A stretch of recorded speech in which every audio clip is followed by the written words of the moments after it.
ហើយព័ត៌មានចុងក្រោយគឺតាក់ទងនឹងរដ្ឋាភិបាលហ្វីលីពីនសូមអនុញ្ញាតពីតុលាការកំពូលដើម្បីចាប់ខ្លួនអតីតមេប៉ូលីសបុគ្គលឲ្យតុលាការព្រំប្រទានអន្តរជាតិ ICC យកទៅចាត់ការតាមពិតបងប្អូនដឹងហើយលោកបាតូឬក៏លោករ៉ូណាល់រ៉ូសាដឡារ៉ូសានេះគឺត្រូវបានតុលាការព្រំប្រទានអន្តរជាតិ ICC ចេញដីកាប្រហែលជាសប្តាហ៍មុនហ្នឹងដើម្បីតាមចាប់ខ្លួនយកទៅកាត់ទោសនៅ ICC ជាមួយនឹងលោក Rodrigo Duterte ដែរក៏ប៉ុន្តែគាត់ជាសមាជិកព្រឹទ្ធសភាអញ្ចឹងគាត់រត់ពួននៅព្រឹទ្ធសភាបាន3ថ្ងៃឥឡូវនេះគាត់រត់ចេញពីហ្នឹងទៅគាត់ដាក់ពាក្យប្តឹងនៅតុលាការមែនតើច្រើនដល់ពេលដាក់ពាក្យប្តឹងហ្នឹងទៅធ្វើឲ្យអានីតិវិធីប្តឹងរបស់គាត់ហ្នឹងគឺទប់គាត់មិនឲ្យគេចាប់ខ្លួនបាននៅឡើយណាដោយសារគាត់ជាសមាជិកព្រឹទ្ធសភាអីផងអញ្ចឹងបណ្ដឹងហ្នឹងមាននៅសាលាតុលាការកំពូលអញ្ចឹងបានរដ្ឋាភិបាលហ្វីលីពីនបានស្នើទៅតុលាការកំពូលសុំឲ្យអនុញ្ញាតឲ្យរដ្ឋាភិបាលចាប់ខ្លួនលោកបាតូដែលជាអតីតមេប៉ូលីសឬប៉ូលីសជាតិផងប៉ូលីសក្រុងដាវ៉ូផងហ្នឹងយកបញ្ជូនទៅ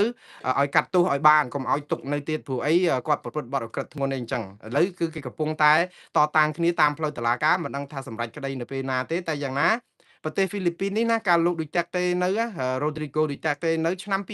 2019ដកខ្លួនចេញពីតុលាការព្រំប្រទានអន្តរជាតិ ICC នេះណាខូចមែនតើឌូតេតេនឹងដឹងខ្លួនថាខ្លួនប្រព្រឹត្តខុស ICC កំពុងស៊ើបអង្កេតគឺដកខ្លួនជាសមាជិក ICC ហ្មងលែងចូលជាសមាជិករបស់តុលាការនេះក៏ប៉ុន្តែបងប្អូនមិនមែនរួចខ្លួនទេព្រោះពេលដែលដកខ្លួនចេញពីសមាជិកតុលាការព្រំប្រទានអន្តរជាតិនេះមែនប៉ុន្តែបិទល្មើសប្រព្រឹត្តនៅពេលដែលខ្លួននៅជាសមាជិកនៅឡើយដូច្នេះតុលាការនេះនៅតែមានដែនសមត្ថកិច្ចយុត្តិធម៌ផ្ដន់ទាទោសហើយបើទោះជាដកខ្លួនចេញពីសមាជិកក៏នៅតែតុលាការមានសិទ្ធិផ្ដន់ទាទោសដែរបើយើងប្រព្រឹត្តបទអក្រិតដែលធ្ងន់ធ្ងរប្រឆាំងមនុស្សជាតិអញ្ចឹងបាទបងប្អូនស្លេះត្រឹមប៉ុណ្ណឹងសិនចោះយើងនឹងមានព័ត៌មានច្រើនទៀតនឹងជម្រាបជូនបងប្អូនតាមការគួរដោយសារខ្ញុំអស់ពេលទៅហើយដល់ម៉ោងទៅធ្វើការ